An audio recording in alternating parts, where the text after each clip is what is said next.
Chase and I were best friends growing up, but once I put on weight in middle school, he just stopped talking to me. So when he handed me a glass of milk on the day of my NYU early admission interview, I was honestly touched. I drank the whole thing. When I woke up, my hair was all over the floor. Vivian Whitehead, cheerleader, of course, was standing there with scissors, grinning like a cat. Chase, that sleeping pill worked great. I basically shaved this pig bald. I looked at Chase, waiting for him to say something, anything. He just shrugged. Vivian lost at Truth or Dare. It was either cut your hair or add random guys on Snapchat. Then he looked at me, completely blank. You're fat anyway. You don't look good either way.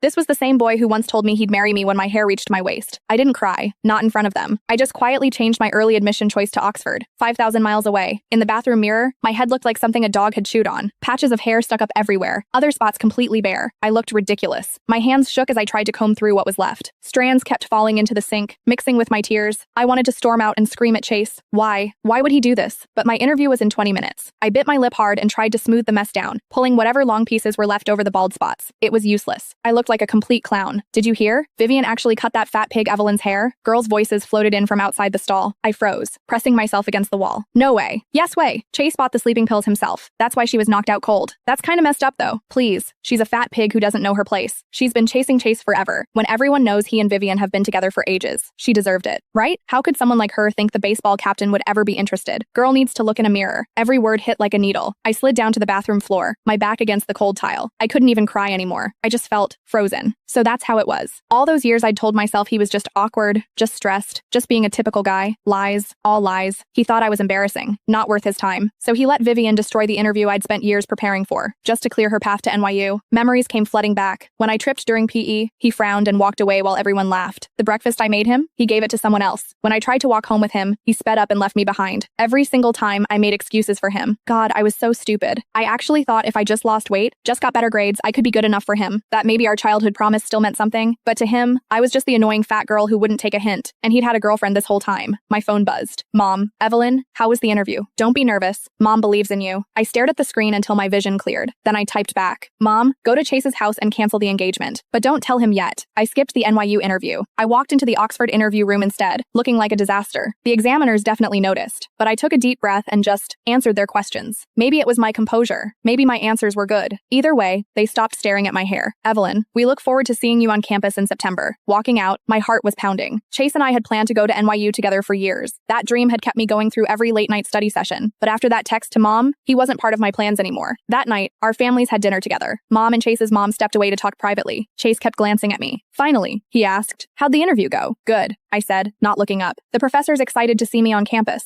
His face changed. "With your grades, NYU was a sure thing. Why'd you have to compete for the early admission spot? That's pretty selfish." Selfish? I almost